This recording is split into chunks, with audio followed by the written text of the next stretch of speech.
Boa tarde a todos, então, colegas, especialmente os colegas que estão chegando, estão no nosso curso de formação, na nossa 34ª turma de colegas novos, técnicos e auditores aqui hoje, né? E alguns colegas que já são da casa, que já estão conosco.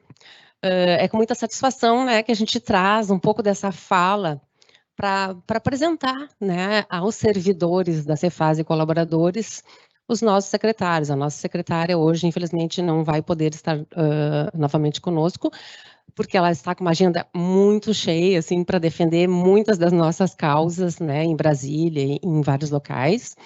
E o secretário, então, o nosso secretário adjunto, Itanielson, vai, então, fazer uma fala inicial de diretrizes de gestão, em conjunto com os alinhamentos com a secretária, e uma outra fala sobre a questão fiscal do Estado. Tá?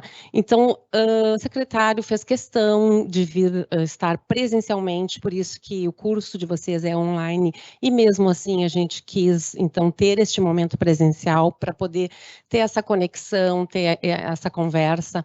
Com a nossa secretária não vai faltar oportunidade, nós faremos outros momentos onde ela possa interagir com vocês, ela é muito espontânea, tem toda a intenção de estar conectada com os servidores, mas realmente a agenda da secretária tem sido bastante agitada do ponto de vista de tantas pautas que ela está vencendo em nossa causa.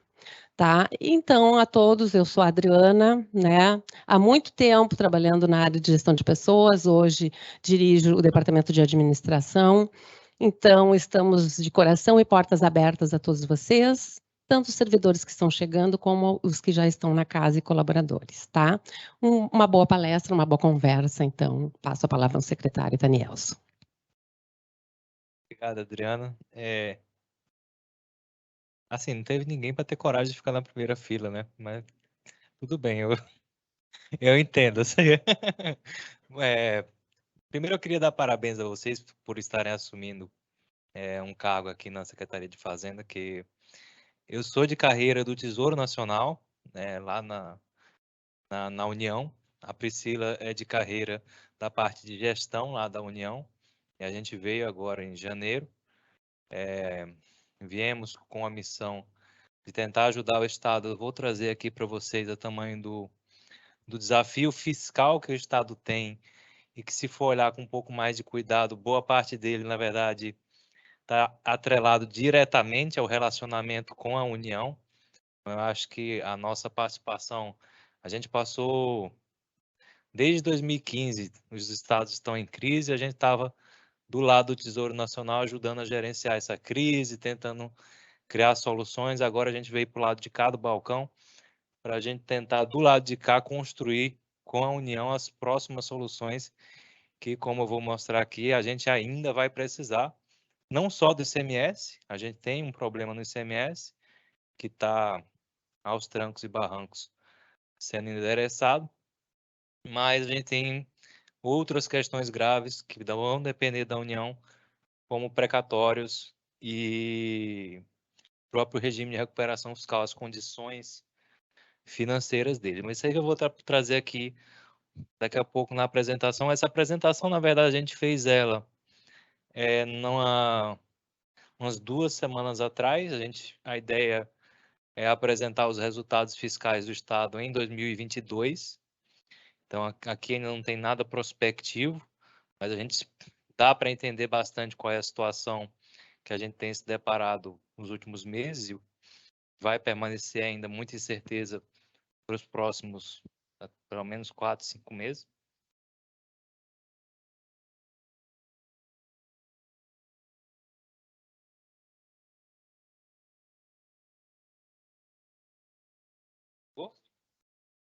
Acabou a bateria? Eu perdi quanto tempo aqui falando? A nossa intenção aqui é contribuir. A gente sabe que a Secretaria de Fazenda do Estado do Espírito Santo, do Rio Grande do Sul, se não a melhor estruturada, uma das mais bem formadas e organizadas do país.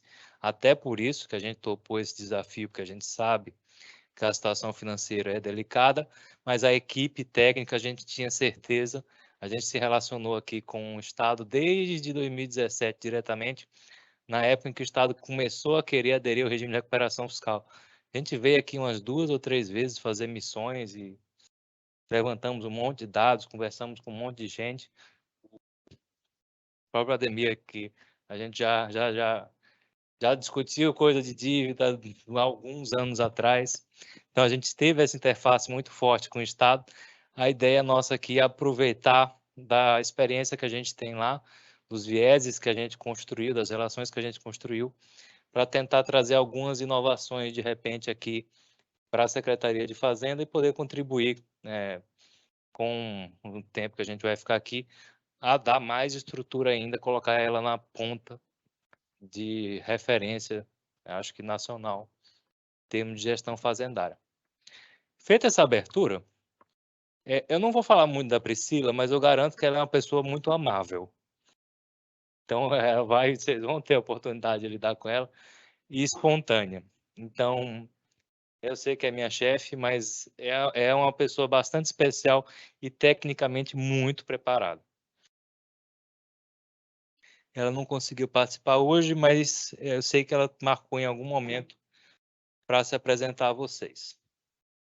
Dito isso, eu não vou aqui entrar na apresentação que a gente fez sobre o RTF, que é esse documento especial que a gente publica, que não tem relação direta com os demonstrativos produzidos pela Lei de Responsabilidade Fiscal, mas que é o resumão do que é que aconteceu com o Estado em termos financeiros em 2022.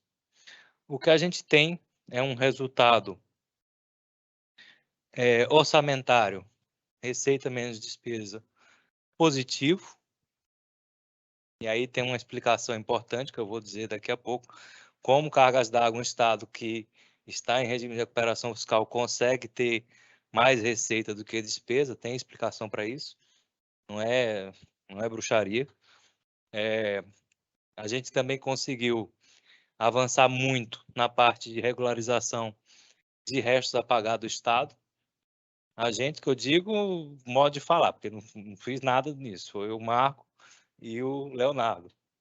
Mas a gente avançou muito como Estado no ano 2022 na parte de quitação de passivos, avançou bastante na parte de dívida, porque a gente conseguiu finalmente a adesão ao regime de recuperação fiscal e conseguiu renegociar todo o passivo que havia sido acumulado durante uns 4, 5 anos de litígio com a União para tentar entrar no regime de recuperação fiscal. Esse aqui é o resultado que eu estou falando de receita menos despesa. A trajetória do Estado ela é muito forte no sentido de melhora e tem explicação para isso. Boa parte da melhora é a própria adesão ao regime de recuperação fiscal. Por quê? Porque na hora que você adere, você paga menos despesa financeira. Então, isso por si só já melhora o resultado do Estado, certo? Esse é um grande componente do equilíbrio fiscal que o Estado conseguiu nos últimos anos. Outra coisa muito importante foi a reforma previdenciária que foi feita em 2019, que ela conseguiu segurar a trajetória de crescimento da despesa previdenciária do Estado e, obviamente, do déficit que existia aqui. Eu trago os dados mais para frente, mas assim, o principal fator de ajuste das contas do Estado nos últimos anos foi a reforma feita em 2019. Isso não na parte não financeira, né? Na parte primária das contas do Estado, a parte do dia a dia. Por outro lado, esses 3,3 aqui já com o impacto de uma redução brutal de ICMS que aconteceu por causa das LCs 192 e 194. Então, se por um acaso a gente tivesse tido a arrecadação que era esperada para o ano, esse resultado orçamentário aqui provavelmente estaria na casa de 8 bilhões de reais positivo, em um ano que o Estado bateu o recorde de investimento. E no ano 2022, o Estado, em proporção da receita, foi o ano que mais investiu desde 2010. É um ponto fora da curva. Foi um ano que investiu-se muito teve um impacto sobre o ICMS e ainda assim a gente conseguiu um resultado positivo, basicamente fruto da contenção de crescimento de despesa. E aí é onde está a coisa. E esse resultado positivo vem de onde? Esse resultado positivo, em parte, ele é artificial, por causa do regime de recuperação fiscal. A gente tem um resultado positivo, como eu falei, 3,3, só que desses 3,3 de diferença entre receita e despesa, tem uma despesa que não está aparecendo de 4,3 bilhões, que é o serviço das dívidas que o Estado tem com a União ou mesmo com o Banco Mundial, garantidas pela União. São dívidas que o Estado tem e não está pagando. Se tivesse pagando, o resultado seria deficitário em 1 bilhão. Ou seja, ano passado não teria tido dinheiro para pagar todas as contas no volume que elas foram feitas, né? Alguma coisa teria que ceder, de repente reduzir investimento, aumentar a arrecadação, alguma coisa teria que ser feita, mas o Estado estaria desequilibrado. O Estado está equilibrado hoje por causa do regime de recuperação fiscal. Está equilibrado em termos de caixa. Além disso, teve várias receitas extraordinárias ano passado. Aqui a gente tem as 4 principais, que são as privatizações da Sulgás e da C3E Geração, que geraram 2 bi de resultado positivo, que não tem mais como se repetir. Então, aquele resultado que era positivo em 3,3, na verdade, se, digamos assim, fosse um resultado recorrente, a gente estaria trabalhando com um resultado negativo recorrente de 3,2 bilhões, que é mais ou menos 2 folhas. Então, é um déficit significativo que o Estado ainda tem. E essa é uma questão que é muito importante de entender aqui no modo como a Fazenda está funcionando, como ela está funcionando dentro do regime de recuperação fiscal, porque você consegue ter um equilíbrio de caixa gerado pelo regime de recuperação fiscal e um desequilíbrio estrutural ao mesmo tempo. Essa é a situação que o Estado está hoje.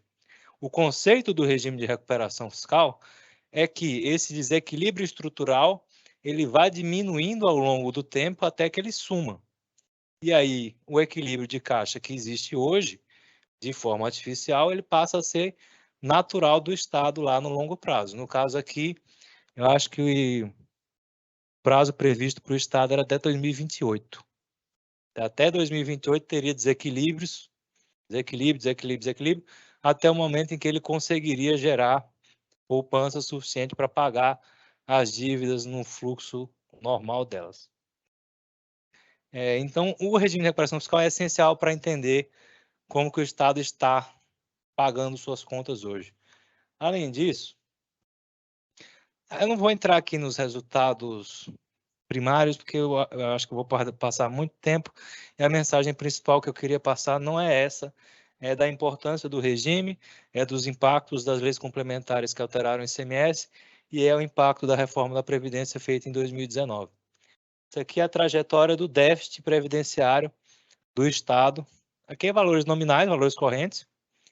Você vê que a reforma que foi feita, ela conseguiu mais do que evitar que o déficit crescesse, que seria o normal, já que o pessoal envelhece, aí tem um pensionista ainda por trás do aposentado que falece, a gente conseguiu reduzir nominalmente o gasto do Tesouro com a Previdência. Então, isso aqui é um fator de ajuste, um fator que tem reequilibrado o Estado, e é muito importante a manutenção desse comportamento mais ou menos estável do déficit na casa de 10 bilhões de reais, que é muita coisa ainda. A receita do Estado é na casa de 50 bilhões de reais. A gente está falando aqui de quase 1/5 da receita do Estado, ela vai para déficit da Previdência. Então, é um problema grave que acabou sendo... Não foi resolvido pela emenda constitucional, porque não tem como, mas foi bastante mitigado e a gente tem uma despesa sob controle. Aqui é a receita que eu estava falando, na casa de 50 bilhões de reais. Em 2021 houve um crescimento muito forte, puxado pelo ICMS. Em 2022 houve uma queda nominal, puxada pelo ICMS. Só que dessa vez, por causa das leis complementares federais. 2021 tem um ponto muito específico que foi os efeitos da privatização da C3E. A C3E ela tinha uma dívida ativa com o Estado 2,6 bilhões de reais, que na hora em que foi privatizada, a companhia que assumiu pagou, então jogou um pouco a arrecadação de 2021 para cima. Mas, de todo modo, o ponto é, a arrecadação de 2022 quebrou a tendência de crescimento que estava ali de 2018 para frente, que seria normal. A queda da arrecadação teve impacto sobre vários indicadores que o Estado tem. Hoje, o maior problema que a gente tem em termos de indicadores fiscais é a despesa com o pessoal do Poder Executivo, que ela desenquadrou em relação ao limite prudencial da LRF, ou seja, desde que os relatórios foram publicados em 30 de janeiro, o Estado tem uma série de restrições para a despesa com o pessoal, inclusive a nomeação de servidores. Vocês conseguiram passar assim na risca dos prazos, né?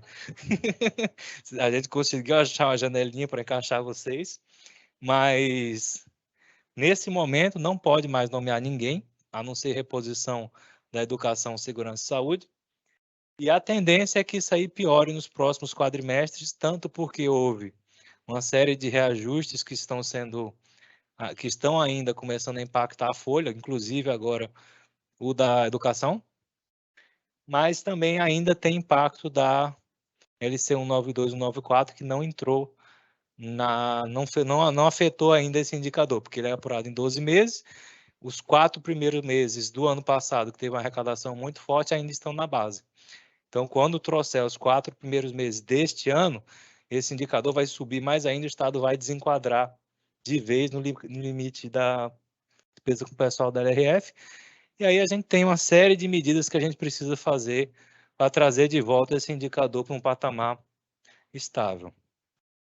Outro indicador que foi bastante impactado pela queda da receita é o indicador de endividamento. Esse indicador, o limite que ele existe para ele está estabelecido em resolução do Senado Federal, é 200% da receita, mas não é nem esse o ponto que chama a atenção, que a gente está quase lá.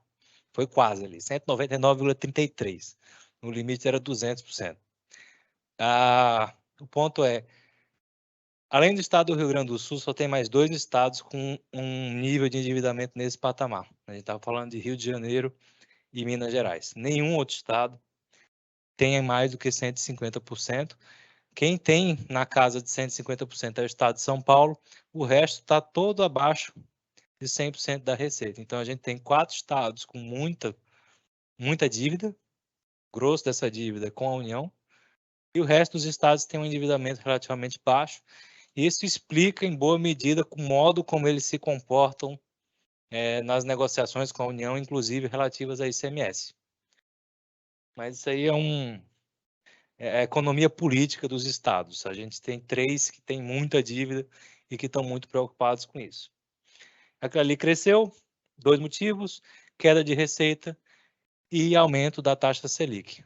Os indexadores dos contratos que a gente tem são todos a taxa Selic está quase 14%, então aquele troço ali ele vai crescer muito esse ano, vai crescer bastante enquanto a Selic estiver alta, ao contrário do que aconteceu entre 2018 e 2020, que não cresceu muito, mesmo com o Estado não pagando nada de dívida, porque a Selic estava 3%, 4%, isso era menos do que o crescimento da receita. Então, ali, mesmo sem pagar nada, você tinha uma dívida estável, e hoje é o contrário, a dívida está explodindo,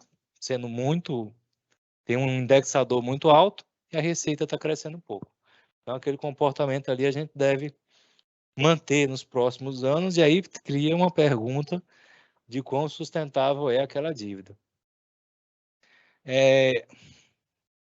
Eu não vou me alongar muito nos detalhes, mas, como eu disse, tem algumas mensagens que é importante passar. A receita do Estado caiu pouco em relação a 2021, no ano passado, porque houve outras receitas que compensaram a queda de ICMS.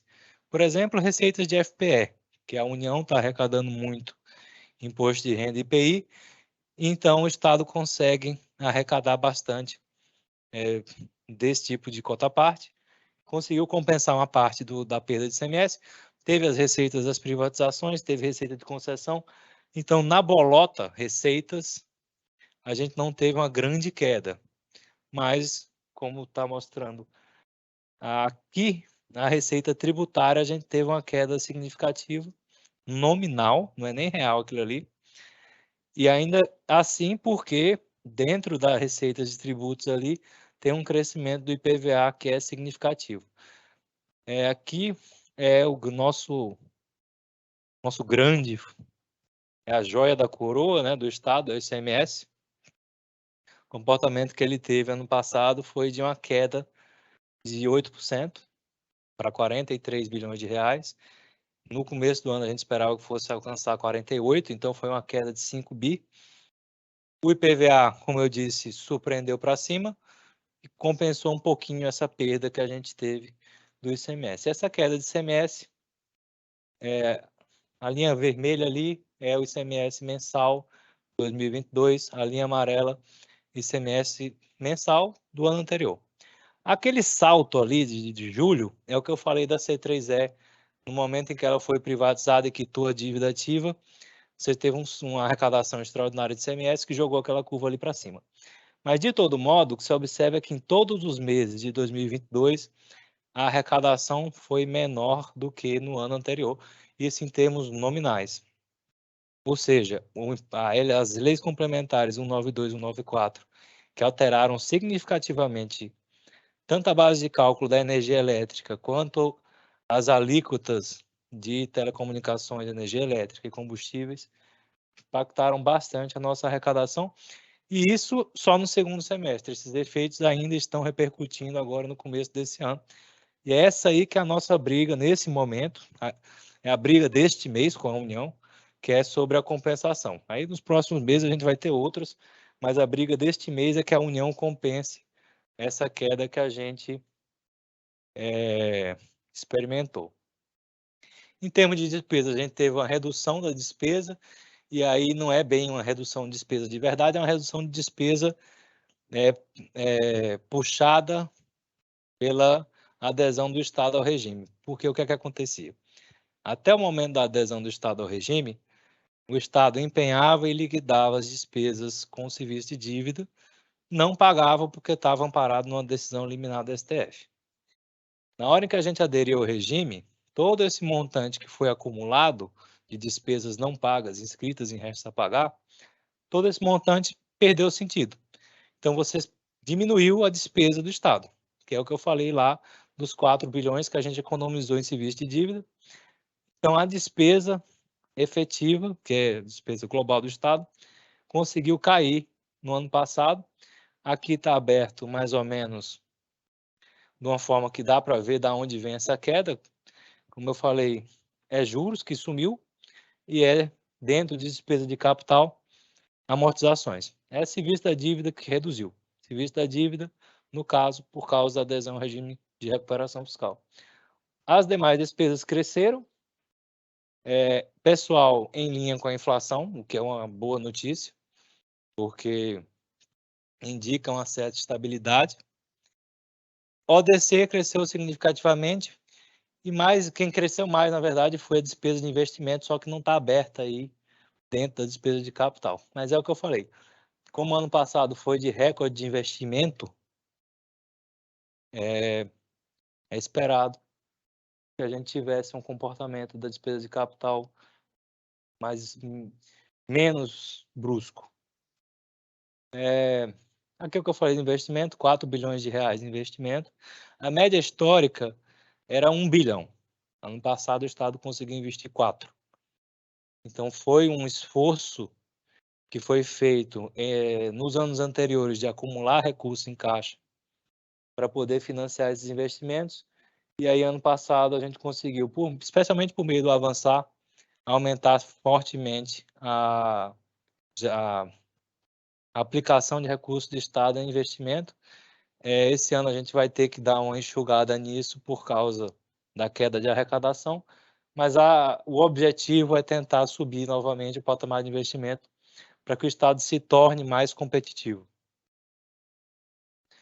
Os mínimos é um ponto que acaba, para a Fazenda, mais uma questão de cumprir ou não cumprir. No nosso caso aqui, a gente cumpriu por pouco, mas não é uma coisa que vai afetar a vida dia a dia de, acho, quase ninguém aqui.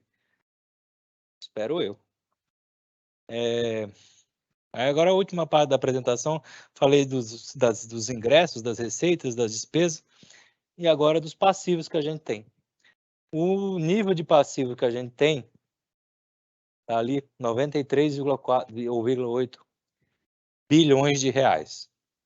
Isso de dívida contratual não inclui os precatórios que o Estado tem, que aí soma mais 16 bilhões de reais em dívidas que o Estado, no momento, está pagando de forma reduzida.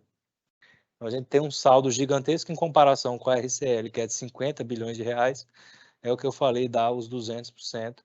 Então, a gente tem um saldo de dívida preocupante, porque em algum momento ela vai ter que ser paga. Como eu falei, o grosso da dívida é com a União, são os contratos de refinanciamento que foram feitos nos anos 90, na época, para a assunção da dívida do Tesouro que a União fez, dívida imobiliária do Tesouro Estadual. Agora, outra assunção, que foi essas pendências que o STF criou. Mas, além disso, a gente também tem dívidas com credores normais. A gente tem dívida com o Banco do Brasil, o BNDES, e especialmente com os organismos multilaterais, Banco Mundial, BID, e a gente vai ter agora mais 2,5 bi, mais ou menos, esse ano ainda de dívida com o BID, da operação que a gente está contratando para quitar parte do estoque de precatórios de 16 bilhões que a gente está em atraso. Aqui a trajetória do serviço da dívida ano a ano, que eu falei, nos anos em que o Estado não tinha aderido ao regime, o volume de empenhos de serviço de dívida era muito alto, ali na casa de 3,5 bi. E aí, ano passado, com a adesão ao regime, tudo isso some, foi refinanciado em um contrato específico por 30 anos. Todo esse valor que não foi pago de 17 até maio de 22, muito dinheiro, 16 bilhões, eu acho. 16,4 bilhões de reais.